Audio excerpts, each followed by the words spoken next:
Tonight the tea is deep and sombre blackcurrant, and sage, a quiet companion for a grim chapter. The moor takes its toll. A cry echoes through the night, and the legend of the hound feels closer than ever. Hold your mug. Stay by the fire. Let's face the truth together. For a moment or two, I sat breathless, hardly able to believe my ears. Then my senses and my voice came back to me, while a crushing weight of responsibility seemed in an instant to be lifted from my soul. That cold, incisive, ironical voice could belong to but one man in all the world, Holmes. I cried, "Holmes, come out," said he, "and please be careful with the revolver." I stooped under the rude lintel, and there he sat upon a stone outside, his grey eyes dancing with amusement as they fell upon my astonished features. He was thin and worn, but clear and alert, his keen face bronzed by the sun and roughened by the wind. In his tweed suit and cloth cap he looked like any other tourist upon the moor, and he had contrived, with that cat-like love of personal cleanliness, which was one of his characteristics, that his chin should be as smooth and his linen as perfect as if he were in Baker Street. "I never was more glad to see anyone in my life," said I, as I wrung him by the hand. "Or more astonished, eh? Well, I must confess to it. The surprise was not all on one side, I assure you.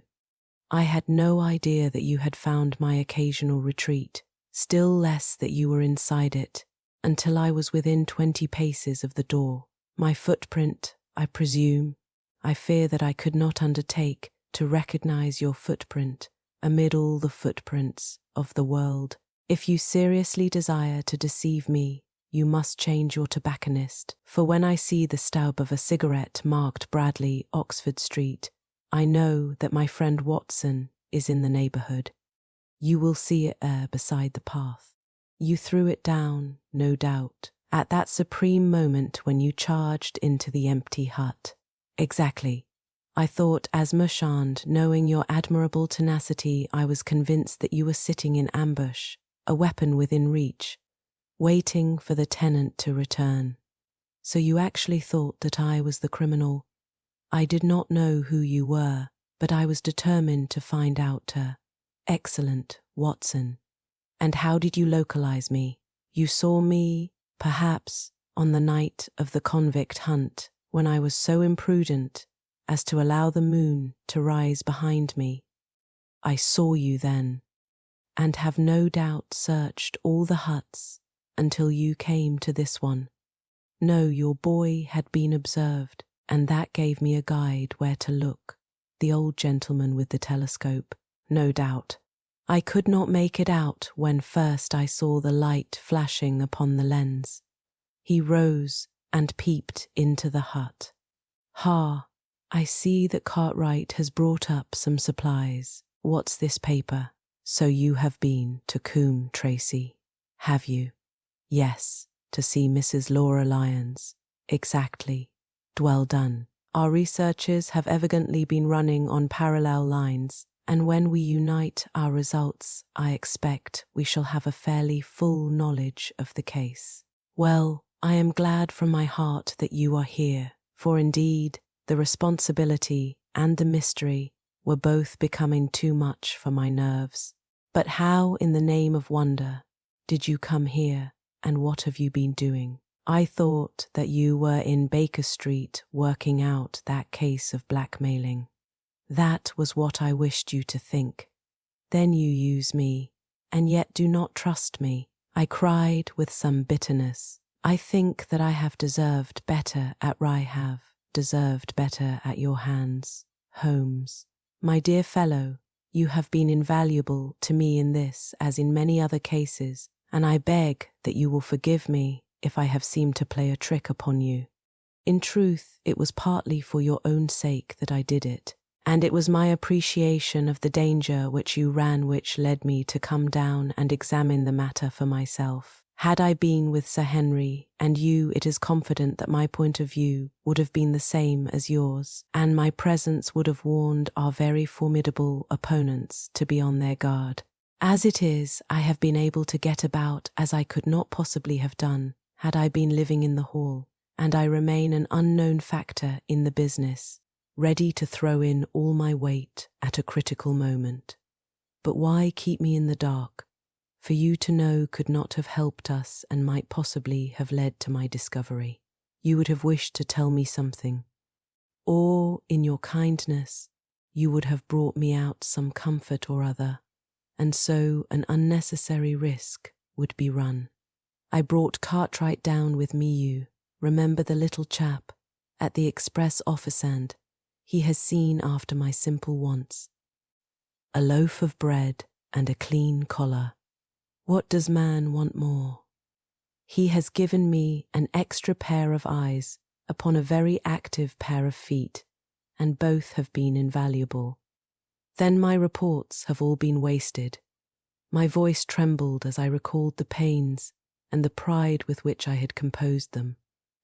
Holmes took a bundle of papers from his pocket. Here are your reports, my dear fellow, and very well thumbed, I assure you. I made excellent arrangements, and they are only delayed one day upon their way. I must compliment you exceedingly upon the zeal and the intelligence which you have shown over an extraordinarily difficult case. I was still rather raw over the deception which had been practised upon me, but the warmth of Holmes's praise drove my anger from my mind. I felt also in my heart that he was right in what he said, and that it was really best for our purpose that I should not have known that he was upon the moor. That's better, said he, seeing the shadow rise from my face. And now tell me the result of your visit to Mrs. Laura Lyons. It was not difficult for me to guess that it was to see her that you had gone, for I am already aware that she is the one person in Coombe Tracy who might be of service to us in the matter. In fact, if you had not gone today, it is exceedingly probable that I should have gone tomorrow. The sun had set and dusk was settling over the moor. The air had turned chill, and we withdrew into the hut for warmth. There, sitting together in the twilight, I told Holmes of my conversation with the lady. So interested was he that I had to repeat some of it twice before he was satisfied. This is most important, said he, when I had concluded. It fills up a gap which I had been unable to bridge in this most complex affair. You are aware, perhaps, that a close intimacy exists between this lady and the man Stapleton. I did not know of a close intimacy. There can be no doubt about the matter. They meet, they write, there is a complete understanding between them. Now, this puts a very powerful weapon into our hands. If I could only use it to detach his wife, I am giving you some information now, in return for all that you have given me. The lady who has passed here as Miss Stapleton is in reality his wife. Good heavens, Holmes, are you sure of what you say? How could he have permitted Sir Henry to fall in love with her? Sir Henry's falling in love could do no harm to anyone except Sir Henry. He took particular care that Sir Henry did not make love to her.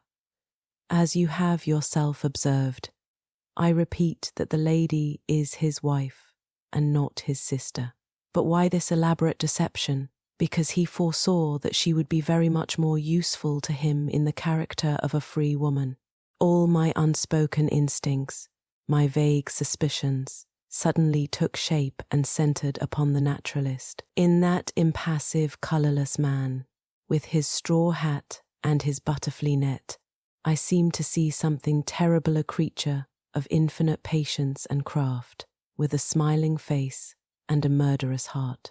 It he then, who is our enemy, it is he who dogged us in London. So I read the riddle, and the warning it must have come from her, the shape of some monstrous villainy, half seen, half guessed, loomed through the darkness which had girt me so long. But are you sure of this, Holmes? How do you know that the woman is his wife?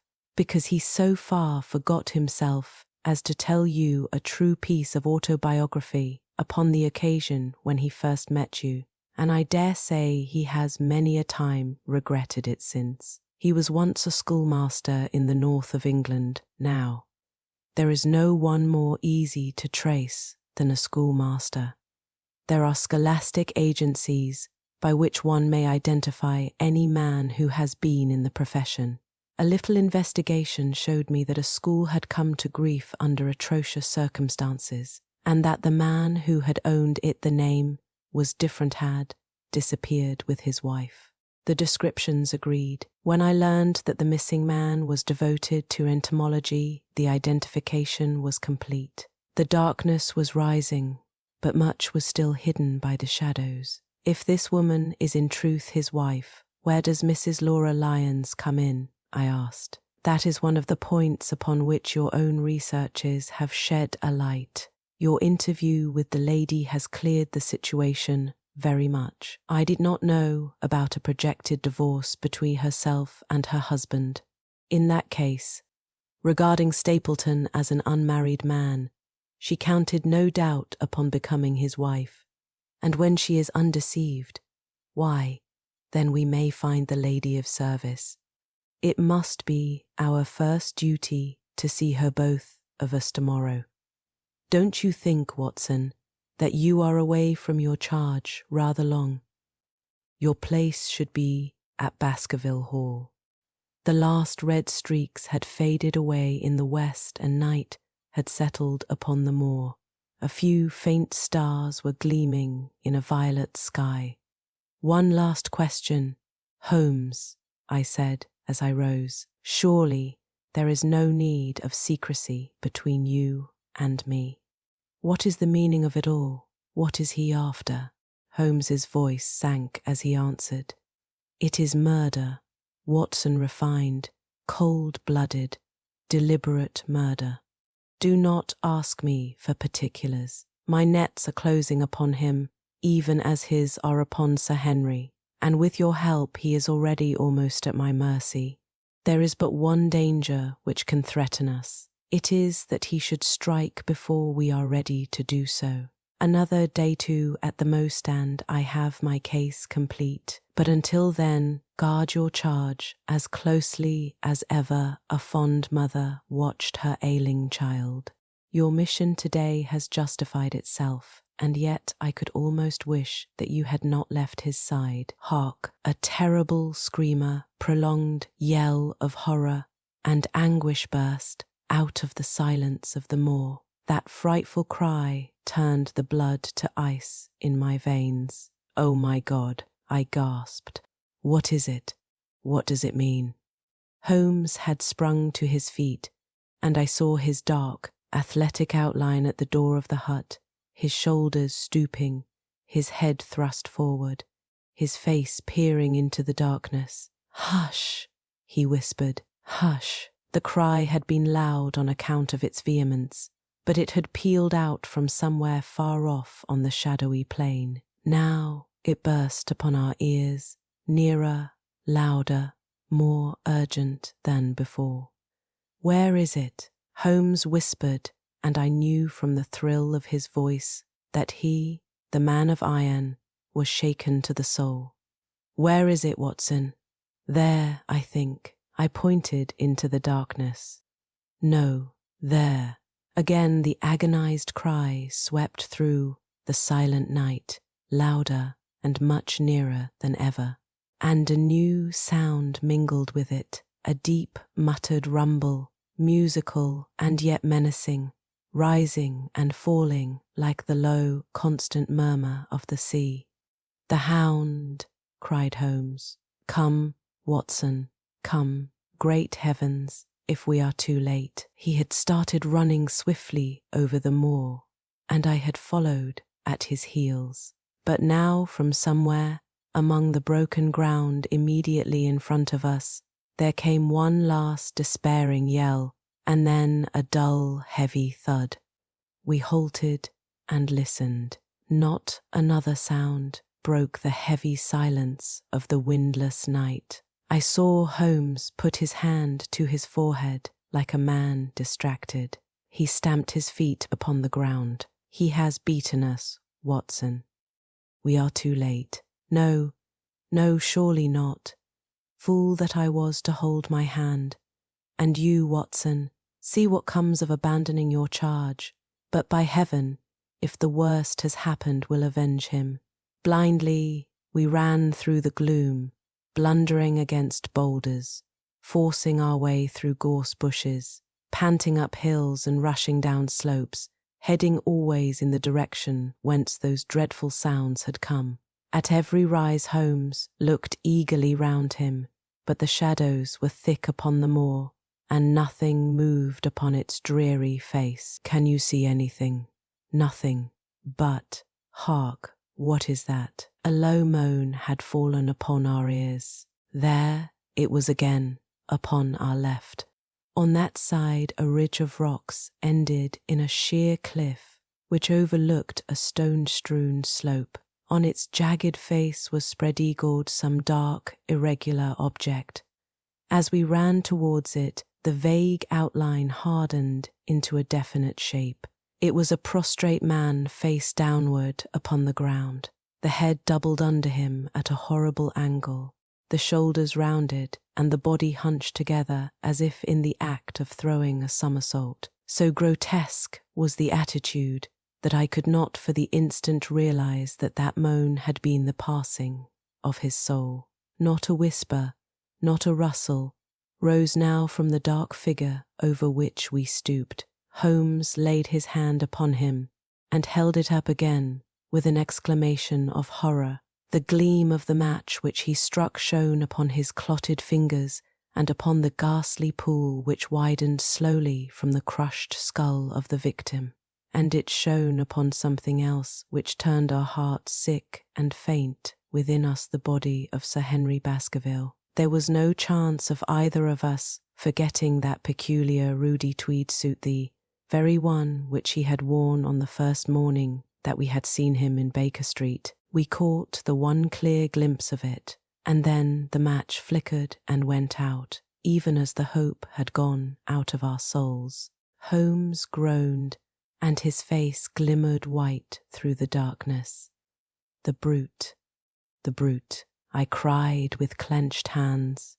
"Oh, Holmes, I shall never forgive myself for having left him to his fate. I am more to blame than you, Watson. In order to have my case well-rounded and complete, I have thrown away the life of my client. It is the greatest blow which has befallen me in my career. But how could I know that he would risk his life alone upon the moor in the face of all my warnings, that we should have heard his screams, my God, those screams, and yet have been unable to save him?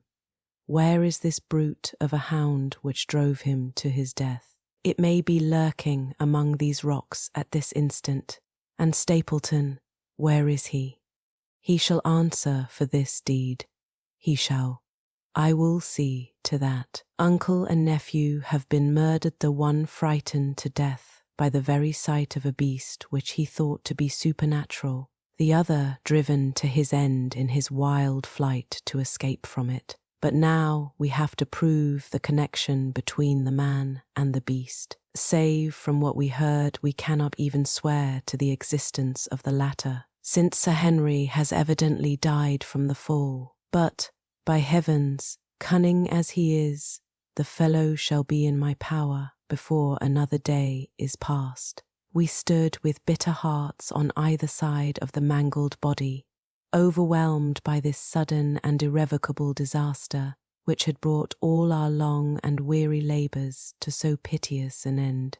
Then, as the moon rose, we climbed to the top of the rocks over which our poor friend had fallen, and from the summit we gazed out over the shadowy moor, half silver and half gloom. Far away, miles off, in the direction of Grimpen, a single steady yellow light was shining. It could only come from the lonely abode of the Stapletons.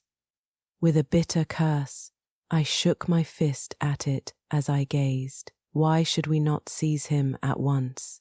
Our case is not complete. The fellow is wary and cunning to the last degree. It is not what we know, but what we can prove. If we make one false move, the villain may escape us yet. What can we do? There will be plenty for us to do tomorrow. Tonight we can only perform the last offices to our poor friend. Together we made our way down the precipitous slope and approached the body, black and clear against the silvered stones. The agony of those contorted limbs struck me with a spasm of pain and blurred my eyes with tears. We must send for help, Holmes. We cannot carry him all the way to the hall. Good heavens, are you mad? He had uttered a cry and bent over the body. Now he was dancing and laughing and wringing my hand. Could this be my stern, self-contained friend? These were hidden fires. Indeed, a beard. A beard. The man has a beard. Beard? The man has a beard. A beard. It is not the baronet, it is why. It is my neighbour, the convict. With feverish haste we had turned the body over, and that dripping beard was pointing up to the cold, clear moon. There could be no doubt about the beetling forehead, the sunken animal eyes. It was indeed the same face which had glared upon me in the light of the candle from over the rock, the face of Selden, the criminal. Then, in an instant, it was all clear to me. I remembered how the baronet had told me that he had handed his old wardrobe to Barrymore. Barrymore had passed it on in order to help Selden in his escape. Boots, shirt, caput was all Sir Henry's. The tragedy was still black enough, but this man had at least deserved death by the laws of his country. I told Holmes how the matter stood, my heart bubbling over with thankfulness and joy. Then the clothes have been the poor devil's death, said he. It is clear enough that the Hound has been laid on from some article of Sir Henry's, the boot which was abstracted in the hotel, in all probability, and so ran this man down. There is one very singular thing, however. How came Selden, in the darkness, to know that the Hound was on his trail? He heard him. To hear a hound upon the moor would not work a hard man like this convict into such a paroxysm of terror that he would risk recapture by screaming wildly for help. By his cries he must have run a long way after he knew the animal was on his track. How did he know? A greater mystery to me is why this hound, presuming that all our conjectures are correct, I presume nothing. Well then, why this hound should be loose tonight. I suppose that it does not always run loose upon the moor. Stapleton would not let it go unless he had reason to think that Sir Henry would be there. My difficulty is the more formidable of the two, for I think that we shall very shortly get an explanation of yours, while mine may remain forever a mystery. The question now is, what shall we do with this poor wretch's body? We cannot leave it here to the foxes and the ravens. I suggest that we put it in one of the huts until we can communicate with the police exactly. I have no doubt that you and I could carry it so far. Halloa, what's this? It's the man himself, by all that's wonderful and audacious. Not a word to show your suspicions, not a word, or my plans crumble to the ground. A figure was approaching us over the moor, and I saw the dull red glow of a cigar. The moon shone upon him, and I could distinguish the dapper shape and jaunty walk of the naturalist. He stopped when he saw us, and then came on again. Why, Dr. Watson, that's not you, is it? You are the last man that I should have expected to see out on the moor at this time of night. But, dear me, what's this? Somebody hurt. Don't tell me that it is our friend Sir Henry. He hurried past me and stooped over the dead man. I heard a sharp intake of his breath and the cigar fell from his fingers. Who's this?" he stammered. "It is Selden, the man who escaped from Princetown." Stapleton turned a ghastly face upon us, but by a supreme effort he had overcome his amazement and his disappointment. He looked sharply from Holmes to me. "Dear me, what a very shocking affair. How did he die?" "He appears to have broken his neck by falling over these rocks. My friend and I were strolling on the moor when we heard a cry. I heard a cry also. That was what brought me out.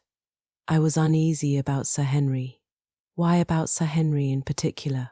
I could not help asking. "Because I had suggested that he should come over. When he did not come, I was surprised, and I naturally became alarmed for his safety when I heard cries upon the moor." By the way his eyes darted again from my face to Holmes's, "Did you hear anything else besides a cry?" "No," said Holmes. "Did you?" "No." What do you mean then?" "Oh, you know the stories that the peasants tell about a phantom hound, and so on. It is said to be heard at night upon the moor. I was wondering if there were any evidence of such a sound tonight." "We heard nothing of the kind," said I. "And what is your theory of this poor fellow's death?" "Have no doubt that anxiety and exposure have driven him off his head. He has rushed about the moor in a crazy state and eventually fallen over here and broken his neck." "That seems the most reasonable theory," said Stapleton, and he gave a sigh which I took to indicate his relief. "What do you think about it, Mr. Sherlock Holmes?" My friend bowed his compliments. "You are quick at identification," said he. "We have been expecting you in these parts since Dr. Watson came down. You are in time to see a tragedy." "Yes, indeed. I have no doubt that my friend's explanation will cover the facts. I will take an unpleasant remembrance back to London with me tomorrow." "You return tomorrow." "That is my intention. I hope your visit has cast some light upon those occurrences which have puzzled us." Holmes shrugged his shoulders. "One cannot always have the success for which one hopes. An investigator needs facts and not legends or rumors. It has not been a satisfactory case." My friend spoke in his frankest and most unconcerned manner. Stapleton still looked hard at him. Then he turned to me. "I would suggest carrying this poor fellow to my house, but it would give my sister such a fright that I do not feel justified in doing it. I think that if we put something over his face, he will be safe until morning." And so it was arranged.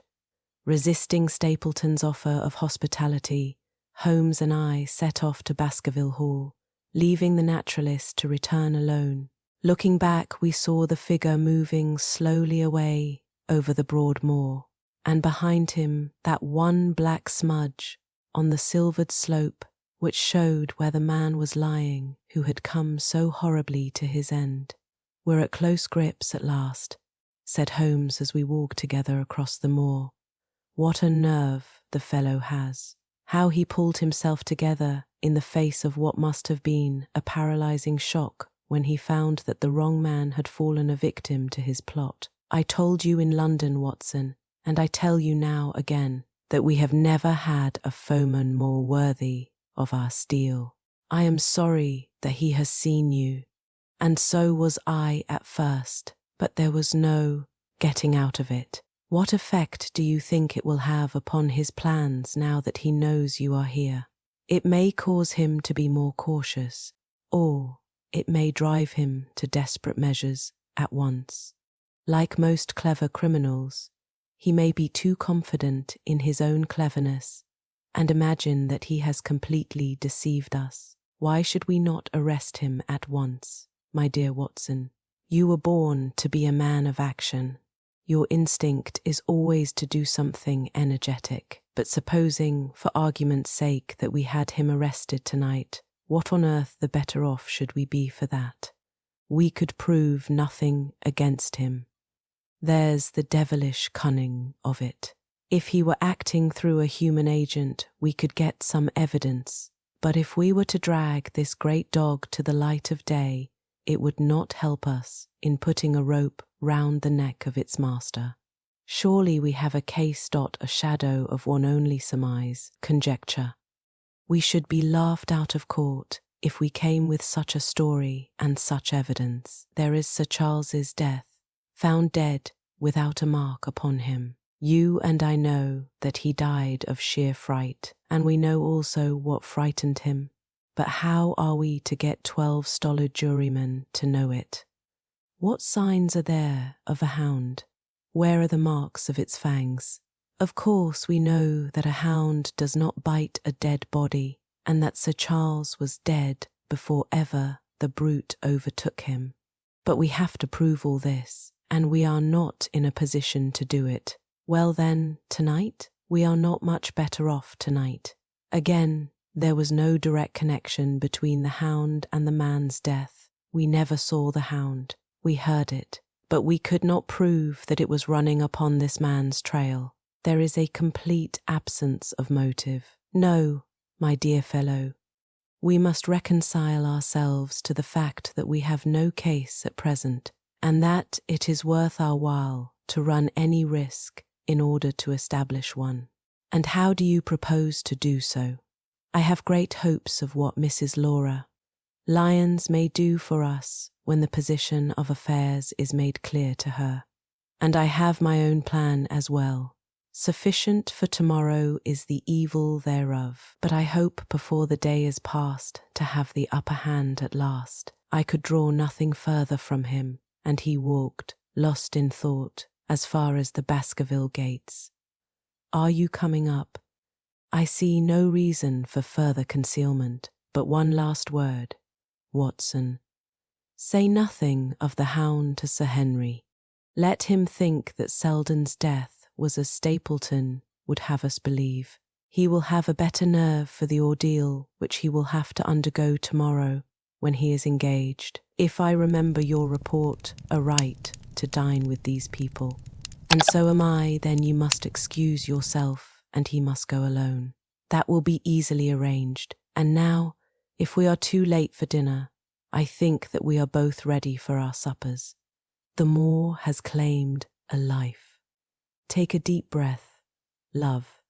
The mystery is shifting, and chapter 13 begins the final unraveling.